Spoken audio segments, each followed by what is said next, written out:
In today's episode of Water Cooler Wisdom, we dive deep into the intersection of ancient wisdom and modern leadership. Susan DeGenring brings her expertise on the Enneagram and mindfulness, exploring how understanding our personality's operating system can transform the way we lead and grow. Get ready to uncover the hidden drivers of behavior and learn practical tools for mindful leadership. Hello, and welcome to another episode of Water Cooler Wisdom. I am Jake Blocker. And I am Rachel Grail. Great to see you again, Rachel. Yes, good to be here, Jake. Always a pleasure to see you too. So today we're kind of digging into Enneagrams and kind of mindfulness and the connection there. Enneagrams being one of the many assessments that are out there.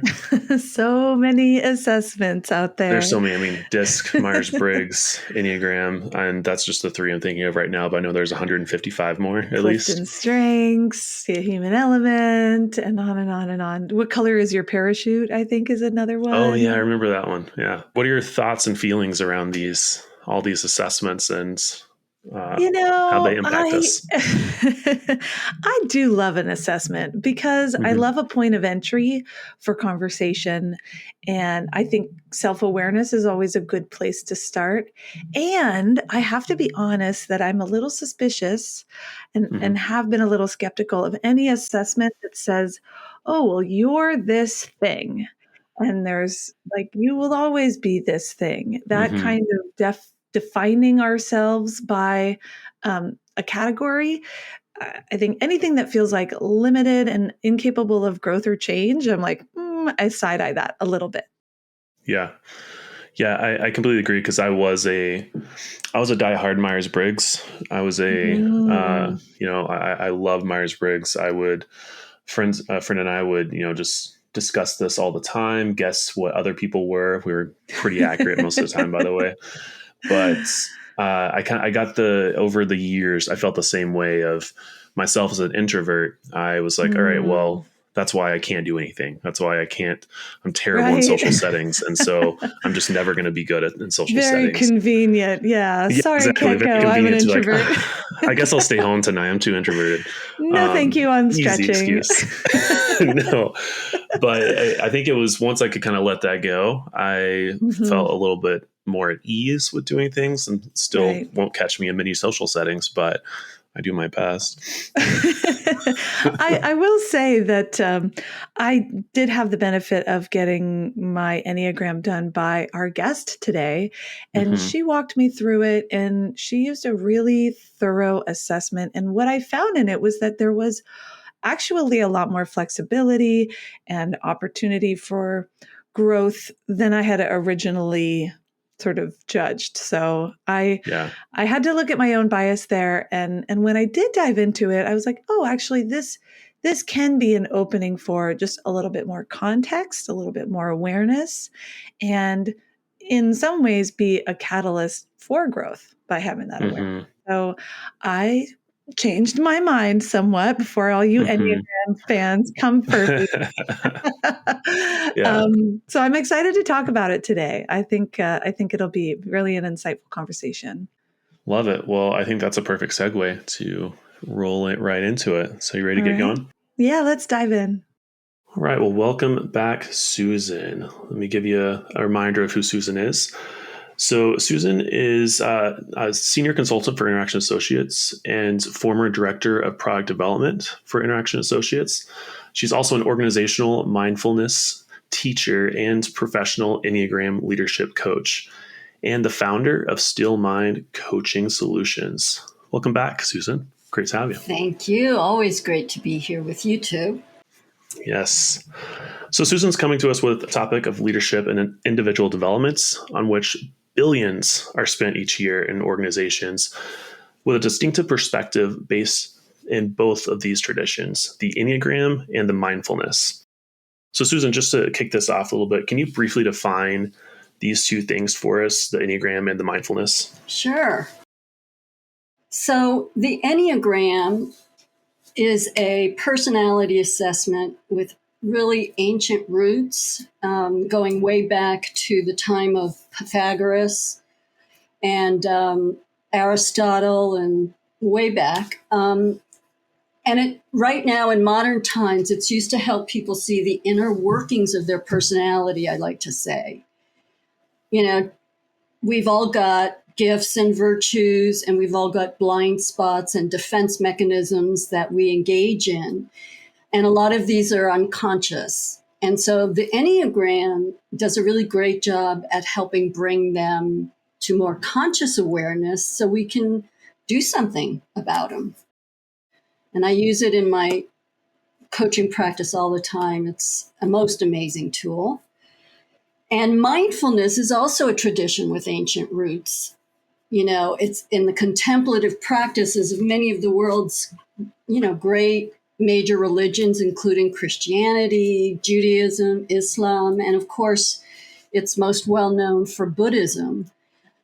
But lately, the last 10 or 15 years, as the neuroscience technology and research has evolved, the non-spiritual secular form of mindfulness has become the subject of a lot of attention from organizations for the benefits it can bring to help people improve their performance, their self-awareness, their ability to recover from burnout, their ability to manage stress, etc. So, and when we say mindfulness, we simply mean, and this is the classic Jon Kabat-Zinn definition, the awareness that arises from paying attention on purpose in the present moment without judgment.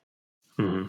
So both of these tools from ancient traditions have profound applications and impacts today in organizations. I love that. I've always felt that awareness is kind of the starting point for any kind of change or growth. Yeah.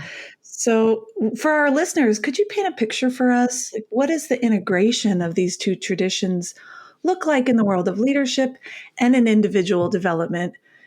How does this show up? Well, the premises as leaders, let's talk about leadership first. Our jobs are, broadly speaking, obviously, to manage people and processes towards a goal. We all know that because we've all been in leadership positions at Action Associates. And for individuals or colleagues, we also need to manage our relationships and our processes so we can collaborate, so that we can embody what we call at IA collaborative intelligence as we work together to produce something. And some people seem to be better at it than others. And sometimes the why of that is a mystery. Yeah. Is it nature? Is it nurture? How does this all happen? So as an example, did you want to say something, Rachel? Oh, I was just going to say, some people are better at it than others, and some days it's easier than others. Right, exactly. Right. So as an example, you might have a leader who's this incredibly visionary, upbeat, inspiring kind of leader. People love him. They want to be on his teams. They want to follow him. He's warm. He's highly personable and engaging, and people feel really valued and good in his presence. I'm sure, hopefully, our listeners and you two will have experienced people like that. But sometimes, after a time, people, the sort of bloom goes off the rose and they start to feel disappointed or disenchanted because he doesn't stick with a plan. He doesn't move the projects forward without, changing course or re-envisioning or going after the latest shiny object and creating a new plan and then creating a bit of chaos. Yeah. So, right? So is he a bad leader? In the traditional way that people might look at leadership in organizations, they might say, yeah, this guy's a problem leader. I say no. I say he's just at the mercy of his personality structure. And unaware, speaking of awareness, Rachel, unaware of what's driving his behavior. Yeah. I like that personality structure. Could you go into that just a little bit more? What impact does that have in the ways we behave at work, our personality structure, as you say? Yes. Yeah, I like to call it our personality's operating system. our POS. Well, means other things too. Right. Okay. It does. It does. Okay. Touche, Jake. Some people are like, yes, very applicable, very relevant. Yeah. Anyway, please continue. That's all right. So you guys, we all have the best and the worst in us, and our personalities span a continuum of behavior. And we're not just one sort of unified, calm, in control consciousness that behaves perfectly all the time. Would it be so? But it's not. Despite what people expect of us, our partners, our bosses, or some idealized competency models claim we should aim for in terms of our behaviors. So lots of things throw us off balance. There are things on the outside, of course, like, okay, there's organizational context, like there's been a merger and your job is threatened, or there's pressure of insane milestones or difficult relationships you have with people you work with. But there's also these internal variables, such as what motivates you? What are your fears? What are your defense mechanisms? And what's in your blind spot? And these are all functions of this personality operating system, which underwrites really specific behavior patterns. Why do I respond to stress the way I do, or conflict? Why does telling someone they're not doing a good job give me so much anxiety? How can I assert my authority, when people aren't complying? All these kinds of things. Why is talking to people so much more challenging for me? Can't I just do my work and sit at my computer? That's what I'm good at. All these questions about who we are, what's happening in our life, are all governed, and as I'll talk about in a minute, largely unconsciously by our brain. And it drives also these more existential questions like, how can I be more fulfilled in my life? Or who am I? What am I meant to be doing? Am I really doing what I want to be doing? So all of these things are in the realm of the Enneagram, because the Enneagram, unlike some other personality assessments, is deeply rooted in the motivations and unconscious fears and defense mechanism that drive our behavior. And figuring out, okay, bringing those to awareness and then choosing what to do about them. This seems like a perfect time to bring in that second piece around mindfulness. Yeah. We know that you've got a ton of really great training in this space and expertise in this. So how can one apply mindfulness as a tool once this new insight about our personalities comes to the surface, for better or worse? Yes. Sometimes when I'm working with Enneagram clients, and coaching them, it can be a little bit of a confrontation about, what's been driving them that they're unaware of.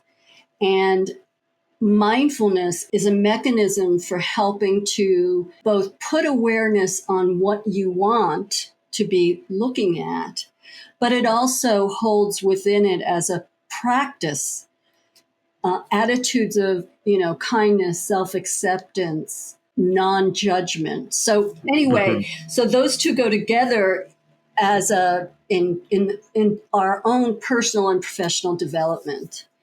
And I would say one of the reasons mindfulness is such a great companion in talent development is for that reason, so they can become aware of and understand the levers that, drive our behavior, like that guy that I just spoke about, who happens to be an Enneagram 7-point. And, that particular personality structure, that personality operating system, is really driven by the need to experience it all and avoid boredom or pain. Yeah. So if that guy had the opportunity to learn that about himself, there's lots of things that he could learn to do differently. And the most important thing about it is what mindfulness and the neuroscience tells us is that much of that personality operating system is unconscious. And unconscious, like, and when I learned about this stuff, I was blown away. So our brain is different than our mind. So our brain is the organ, and it's a machine. It's a computer. And it can process information at 100 million bits per second. I don't know how big a bit is, but it's big. 100 million of whatever it is big. But only 50 to 60 bits per second actually makes it to our conscious mind. So that's like 99.99999% of our mental faculties are underneath our consciousness. So what our brain learns and analyzes and decides to focus on and bring to our conscious awareness is huge. So in there is all that other stuff, all those behaviors, all that neural wiring that got laid in place when we were, infants and young children is all unconscious. So what's a great... That explains so much. That's just such an insightful statistic. I feel like it explains so much. It does explain a lot. And why I like pairing these two ancient traditions is because once you understand that your personality's operating system, in other words, the 7-type Enneagram is the enthusiastic visionary, once he learns that he's not bad or wrong. Science tells us you're not bad or wrong. The Enneagram tells us you're not bad or wrong. You are just operating how your operating system is designed. So once you understand and can become aware of these levers, you can do something about them. And again, this is where mindfulness comes in, because mindfulness, one of the versions of mindfulness is all about attention. So focusing attention. You don't have to sit on a cushion for 2 hours a day and focus on your breathing as a yogi aesthetic. You can sit at your desk for 4 minutes a day and focus on your breathing, and it will start rewiring your neural pathways away from what we call that scattered monkey mind. And you guys have heard that, our brain just is, looking everywhere all the time for anything that's going to threaten it or that's going to allow it to be safe. So, Amishi Jha, who is a neuroscientist who runs a neuroscience lab in the University of Miami, and she's been studying the attention system of the brain for 15 years. And what she has said is attention is the boss of the brain. Where your attention goes, the rest of your brain's computational powers will follow. So attention is important, and mindfulness helps you really manage your attention and get away from what is now called attention deficit trait in organizations. It's like ADHD in kids, but it's not genetic, it's environmentally created. So you put these two things together, the Enneagram, where you get to see your patterns, and the ability to be non-judgmental and more present to what is so without getting totally triggered into your defense mechanisms, means that you can make choices about how you want to be. Right. Can redirect and start to drive the bus yourself. So exactly. That's exactly right. I love that analogy. Yeah. There's a thing in when you're riding a motorcycle, they teach you to, when you're coming up in a tight turn, they teach you not to, if you look ahead, you'll go where you look. So they teach you to look through the turn. And that just comes to mind for me, that if there's a bit of, I think, a default mode to like Yes. answer all the pings as they come in and be, oh, something's grabbing my attention. That's right. But if I can put my attention on where it is that I want to go ultimately and have some awareness of those default modes and strategies, it becomes, I love how you said, now we have a choice. Now we have some of our own agency in the matter. And isn't that what development is all about? To say, I'm going to decide how I respond. Right. Rather than, yeah. And that moment of awareness, and Sharon Salzberg calls that, a famous mindfulness teacher, the magic moment.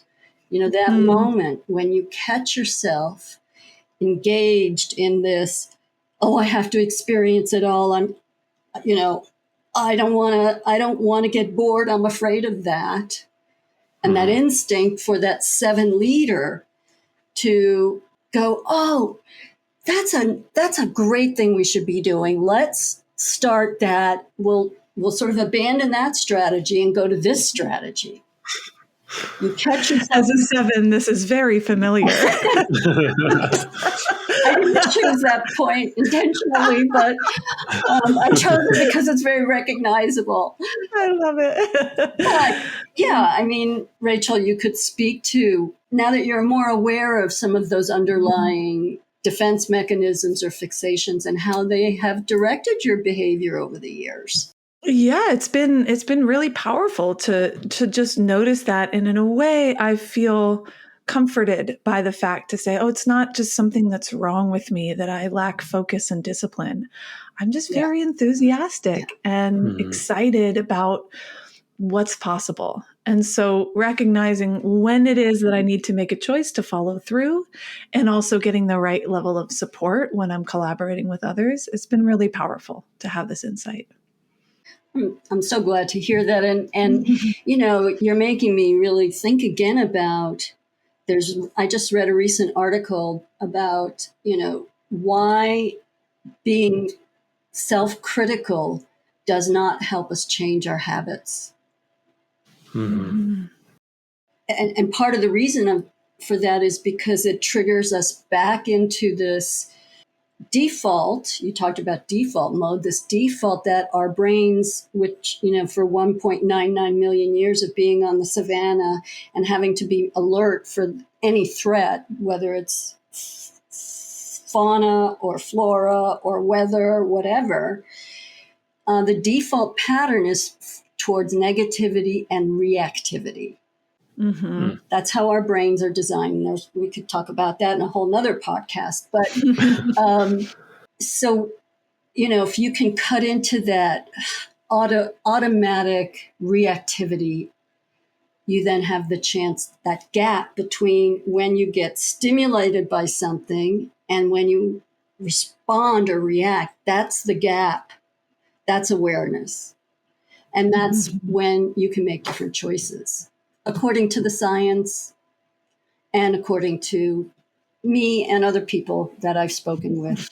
But it's so forgiving. The Enneagram is so forgiving for that reason. And mindfulness as a practice is so forgiving. I'm a fan, as you can tell. I love this stuff. Very powerful.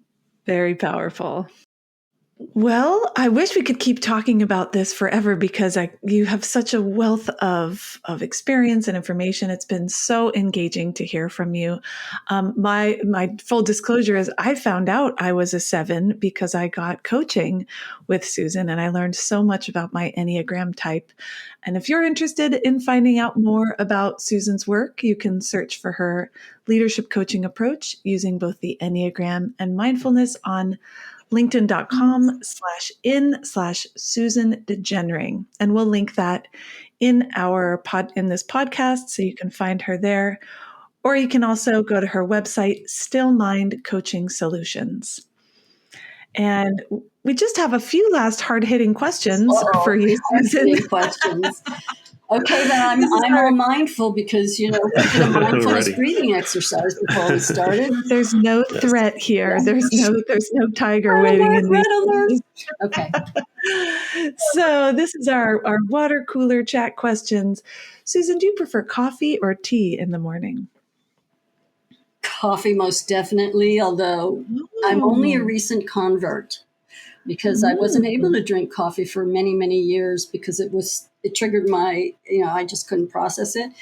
It made me so hyper. But now I love it and I can't be without my morning cup of joe. Now that you have such a strong mindfulness practice, the coffee just is it a negatively impacted. Right, exactly. You have a morning or evening work style? I would say morning, but not early morning. Good. Not until you've had the coffee. Yeah, not until I'm not a morning person, but once I get going, I do my best work probably in the morning. Yeah. Mm-hmm. What is an app or a platform that you swear by for your work? Well, I guess this wouldn't surprise anybody, but I love Headspace, which is not Headspace. I'm sorry. That's a good one too. I meant 10% Happier. 10% Happier is a website that has an enormous, it was created by Dan Harris, who used to be an anchor on major network television until he had a panic attack in the middle of a broadcast. And that sort of spurred him on to start looking into things. And one of the things he started looking into was mindfulness. So long story short, it's a fabulous app. And I use it myself and give it to my clients, etc. It's really great. Headspace is also really great. I want to check that out. I've used Headspace, but not 10% Happier. What's a book that's made an impact on you? Well, if you look at my shelf, you'll see about 20 books on the Enneagram. But I will say there's a book that I started reading called Radical Collaboration. 5 Essential Skills to Overcome Defensiveness and Build Successful Relationships. And that book has had a huge impact on me because it really talks a lot about these same practices, these same things about becoming aware of who you are and what you're doing as a way to get out of your own defensive patterns and work better together with others. Nice. And last but not least, if you could have a water cooler chat with anyone, dead or alive, who would it be? I lived in South Africa for a large part of my teens and my early 20s. And so, of course, I never thought apartheid would fall in my lifetime. It was still fully entrenched. So for me, it would be the two architects of the downfall of apartheid, Nelson Mandela, of course, and Prime Minister who was in power at the time. Anyway, I can't think of his name, but I'd like to talk to those two to see how they came from such diverse parts of the, political and social order to change us a state of, racial inequity and so on and so forth. Pretty amazing. That would be a fascinating conversation. Thank you. That was fun. Thank you. Always good to talk with you. Yeah, thank you so much, Susan. This has been a great conversation and great to have you. I'm sure we'll have you again. It sounds like we have much more we can talk about. So thank you again. Thanks for having me. And thanks, everyone. And we'll catch you next time at the water cooler. Bye, everyone. Thanks for listening to Water Cooler Wisdom. This podcast is brought to you by Interaction Associates, a leading professional development and leadership training organization whose mission is to help people work better together. If you'd like to learn more, visit interactionassociates.com. If you have questions, comments, or are interested in collaborating with this podcast, you can email us at watercoolerwisdom@interactionassociates.com.